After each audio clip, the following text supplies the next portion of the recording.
નમસ્કાર દર્શક મિત્રો, હું છું વાહિદ મસદ અને આપ નિહાળી રહ્યા છો હમ ટીવી ભરૂચ ન્યૂઝ. હવે નિહાળીશું આજના મુખ્ય સમાચારો. અંકલેશ્વરના અમૃતપુરા પાટિયા નજીક શ્વાનને નડેલા અકસ્માતનો કોલ થતા જ ઘટના સ્થળે દોડેલા પોલીસ કર્મચારીને અજાણ્યા વાહન ચાલકે અડફેટે લેતા ગંભીર ઇજાના પગલે તેઓનું મોત નીપજ્યું હતું. આ ઘટનાને લઈને પોલીસ વિભાગમાં ઘેરા શોકની લાગણી વ્યાપી ગઈ છે.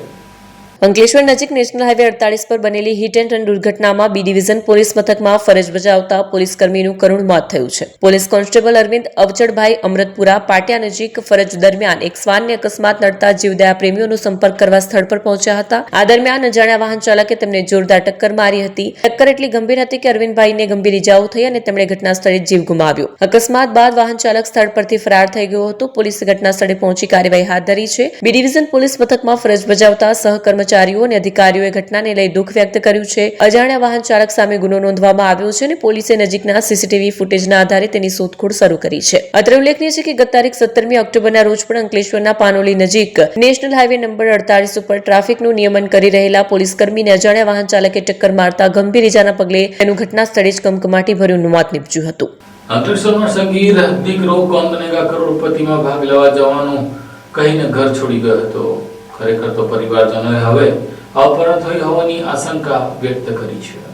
અંકલેશ્વરમાં એક અનોખો પરંતુ ચિંતાજનક બનાવ સામે આવ્યો હતો. શહેરના એક દંપતીએ પોલીસમાં નોંધાવેલી ફરિયાદ મુજબ તેમનો 11 વર્ષ 9 મહિના 13 દિવસનો સગીર દીકરો મોહિત પંકજ ચૌધરી ઘરમાં કોઈને જાણ કર્યા વગર ઘરેથી નીકળી ગયો હતો. પરિવારજનોના જણાવ્યા મુજબ મોહિતને ટીવી પરનો લોકપ્રિય શો કોન બનેગા કરોડપતિ ખૂબ જ ગમતો હતો અને તે પોતે પણ આ શોમાં ભાગ લઈ 1 કરોડ રૂપિયા જીતવાની ઈચ્છા રાખતો હતો. આ જ કારણસર તે મુંબઈ જવાની તૈયારીમાં હતો અને આ જ ઈરાદે ઘર છોડી કર્યો હોવાની શંકા છે. જો કે આ મામલે બીજી દિશામાં પણ શંકા ઉભી થઈ છે. ફરિયાદમાં પણ ઉલ્લેખ કરાયો છે કે મોહિતને કોઈ અજાણ્યા વ્યક્તિએ ફોસલાવી કે બહેલાવી અપહરણ કર્યું હોવાની પણ શક્યતા છે. ઘટનાના પગલે અંકલેશ્વર એ ડિવિઝન પોલીસે ગુનો નોંધી તપાસ શરૂ કરી છે અને શહેરના તમામ બસ સ્ટેન્ડ, રેલવે સ્ટેશન તથા સીસીટીવી ફૂટેજ ચકાસવાની કામગીરી હાથ ધરાઈ છે.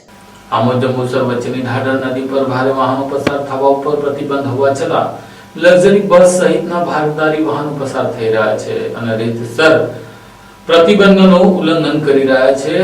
ત્યારે હવે તેમની સામે કોણ પગલાં ભરશે? આમોદ જંબુસર વચ્ચે આવેલ ધાધર બ્રિજ તંત્ર દ્વારા છેલ્લા કેટલાય સમયથી બંધ કરવામાં આવેલો, પરંતુ સોશિયલ મીડિયામાં છેલ્લા કેટલાય સમયથી એક વિડીયો વાયરલ થઈ રહ્યો છે, જેને લઈ લોકોમાં અનેક પ્રકારના સવાલો ઉઠવા પામ્યા છે. વિડીયોમાં દેખાતા અનુસાર એક બ્રિજ પરથી લક્ઝરી બસ પસાર થઈ રહી છે, જ્યારે અન્ય એક વિડીયોમાં મોટી ટ્રક પસાર થતી દેખાઈ રહી છે. તેવો વિડીયો સોશિયલ મીડિયામાં વાયરલ થવા પામ્યો છે. જ્યારે આ વિડીયો ઢાધર નદીના બ્રિજનો છે કે નથી તેની પુષ્ટિ અમે કરતા નથી. અંકલેશ્વર હાંસોડ રોડ ઉપર દારૂની ખેપ મારતા 2 યુવાનોને તાલુકા પોલીસે ઝડપી લીધા હતા. અંકલેશ્વર નજીક હાંસોદ રોડ ઉપર હજાર તરફથી વિદેશી દારૂ લઈ સજોદ તરફ આવતા માર્ગ ઉપર મોટરસાયકલ ઉપર ઇંગ્લિશ દારૂની ખેપ મારતા 2 યુવકોને અંકલેશ્વર રૂરલ પોલીસે ઝડપી પાડ્યા હતા. તેઓ પાસેથી ઇંગ્લિશ દારૂની 41 બોટલ સાથેની મોટરસાયકલ જપ્ત કરવામાં આવી. મળતી માહિતી મુજબ સુરેશ વસંત વસાવા, ઉંમર 23, રહેતા નગરપાલિકા સક્કરપોર ભાટા, અને રોહિતભાઈ શંકરભાઈ વસાવા, ઉંમર 25, રહેતા નવા હરિપુરા મંત્રી ફળિયું, બંને વ્યક્તિઓ પોતાની મોટરસાયકલ ઉપર પ્લાસ્ટિકના થેલામાં દારૂ ભરેલી બોટલો લઈ જઈ રહ્યા હતા. અંકલેશ્વર રૂરલ પોલીસે બાતમીના આધારે તેમને અટકાવી તપાસ કરતા ભારતીય બનાવટની ઇંગ્લિશ દારૂની કુલ 41 બોટલ મળી આવી, જેના પ્રતિ બોટલ ₹150 મુજબ 6150 જેટલી થાય છે. બંને આરોપીઓને ધરપકડ કરી દારૂ તથા મોટરસાયકલ કબજે લેવામાં આવી છે. પોલીસે ગુનાની વધુ તપાસ શરૂ કરી છે. અંકલેશ્વર પાનોલી હિન્દી ખાતેની HDFC બેંક નજીક રોડ ઉપર બેઠેલી ગાય ઉપર ટ્રેલરના ટાયરો ફરી વળતા તેને ગંભીર ઇજા પહોંચી હતી. અંકલેશ્વરના પાનોલીની HDFC બેંક પાસે મુખ્ય રોડ પર 2 ગાયો બેઠી હતી. તે સમયે ત્યાંથી પસાર થતા એક ટ્રેલરના ડ્રાઈવરે ગાયને જોઈને હોર્ન મારીને હટાવવાનો પ્રયાસ કર્યો, પરંતુ ગાયો ન હટતા તેણે છેવટે રોડના કિનારે કાચબા ગતિએ ટ્રેલર કાઢવાનો પ્રયાસ કર્યો. આ કરુણ પ્રયાસમાં ટ્રેલરનું પાછલું ટાયર બેઠેલી એક ગાયના પગ પર ચડી ગયું, જેના કારણે ગાય ગંભીર રીતે ઇજાગ્રસ્ત થઈ હતી. ગાય કે અન્ય મૂંગા પશુઓની સારવાર માટે અંકલેશ્વરમાં કેટલી સુવિધા ઉપલબ્ધ છે તે કડવી વાસ્તવિકતા સૌ કોઈ જાણે જ છે. જોકે ગાયની ઇજાગ્રસ્ત જોઈને તાત્કાલિક સામાજિક કાર્યકર્તાઓને જાણ કરવામાં આવી અને તેમણે સ્થળ પર પહોંચીને ગાયને પ્રાથમિક સારવાર પૂરી પાડીને માનવતાનું ઉત્તમ ઉદાહરણ પૂરું પાડ્યું. પરંતુ આ ઘટના પશુપાલકોની બેદરકારી તરફ પણ આંગળી ચીંધે છે. પશુપાલકોએ પોતાના પશુઓને આ પ્રકારે રઝળપાટ કરતા ન મૂકવા જોઈએ તે અત્યંત જરૂરી બન્યું છે. દિવાળી આવી રહી છે. શું તમે આ તહેવારમાં નવી મુસાફરી અને નવી શરૂઆત માટે તૈયાર છો? તો તમારા પ્રવાસને શાનદાર બનાવવા માટે તૈયાર છે કિસ્મત લગેજ. અમારે ત્યાં તમને college bag, school bag, laptop bag, gym bag, duffel bag, trolley bag, tiffin bag, office bag મળી જશે. અને હા, NRI તથા ઉમરા બેગ બનાવટના અમે સ્પેશિયાલિસ્ટ છીએ. અહીં બ્રાન્ડેડ અને અમારા પોતાના હેન્ડમેડ બેગ્સનો અદ્ભુત કલેક્શન છે. અને હા, અમારા દ્વારા બનાવેલ વસ્તુઓ ઉચ્ચ ગુણવત્તાની અને ગેરંટી સાથે આવે છે. તમામ પ્રકારના બેગનું સમારકામ પણ મિનિટોમાં કરી આપીશું. ખાસ કરીને આ દિવાળી માટે ધમાકેદાર Diwali offer. Trolley bag 2 piece set માત્ર ₹2500માં અને સાથે જ એરિસ્ટોક્રેટ કંપનીના બેગ 3 પીસ સેટ માત્ર ₹5999માં. આલ્ફા વીઆઈપી કંપનીના બેગ 3 પીસ સેટ માત્ર ₹4999માં અને અન્ય બ્રાન્ડેડ તેમજ self made bag 3 piece set માત્ર ₹5000થી શરૂ. તો આટલી મોટી ઓફર ચૂકશો નહીં. આજે જ મુલાકાત લો કિસ્મત લગેજ, અંકલેશ્વર સિટી રેલવે સ્ટેશનની બહાર, સ્ટેશન રોડ, અંકલેશ્વર. અને હા, અમારે ત્યાં ઓર્ડર પ્રમાણે બેગ પણ કસ્ટમાઇઝ કરીને બનાવી આપવામાં આવશે.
क्या आप अपनी ड्रीम जॉब सर्च कर रहे हैं? तो आपका वेट हुआ खत्म. हमारी कंपनी IICL में है कुछ amazing job openings. IICL are hiring PHP developer, Data Analytics, UI UX graphics designer, Node.js developer, WordPress developer. From all over Gujarat. तो देर किस बात की, अप्लाई करें अभी और बने हमारी डायनामिक टीम का हिस्सा. विजिट करें हमारी वेबसाइट www.iiclindia.com/career या मेल करें अपना रेज्यूमे iiclindia06@gmail.com पर. हमारी टीम में आपको मिलेगा एक इनोवेटिव और क्रिएटिव एनवायरनमेंट ताकि आपकी स्किल्स हमेशा अपडेटेड रहे. Freshers can also apply. Contact now on 7041542766.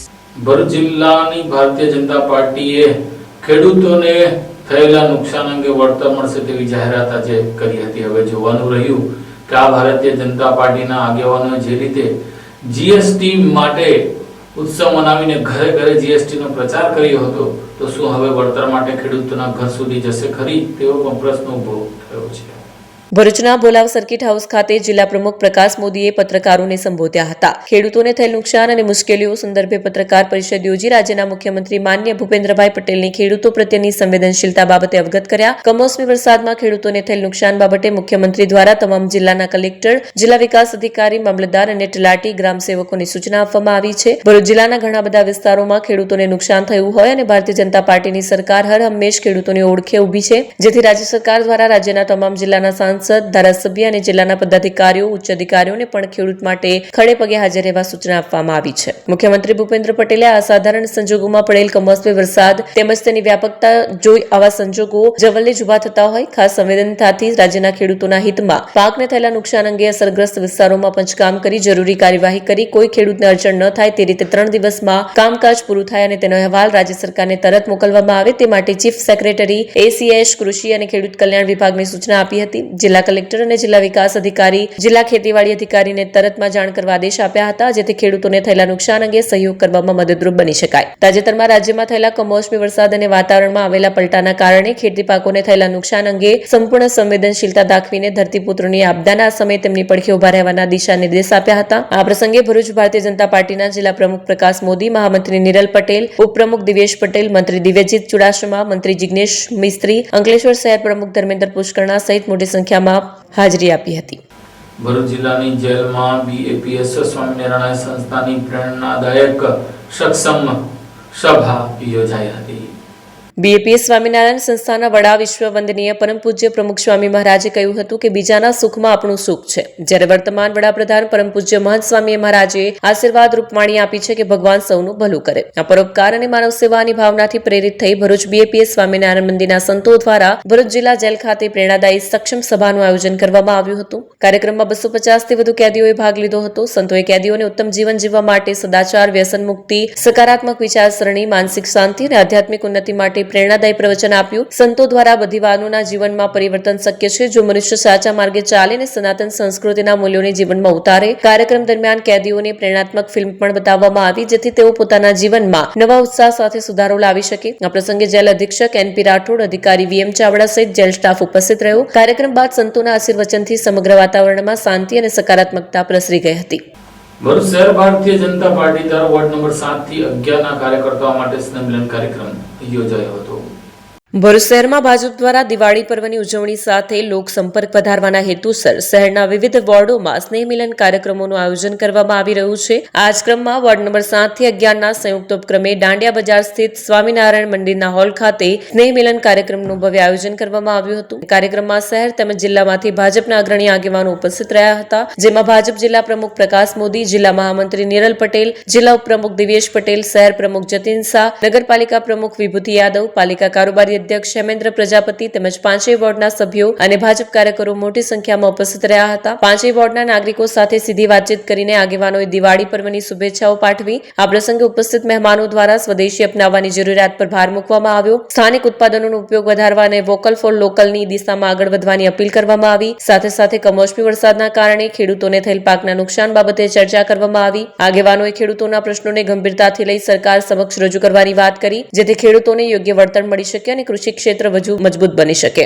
અંતે ઉપસ્થિત આગેવાનોએ વોર્ડના લોકોએ મળીને શહેરના વિકાસ માટે સહકાર આપવાની અપીલ કરી અને સૌને ભવિષ્યમાં વધુ એકતા અને પ્રગતિ માટે સાથે મળીને કાર્ય કરવાની પ્રેરણા આપી હતી.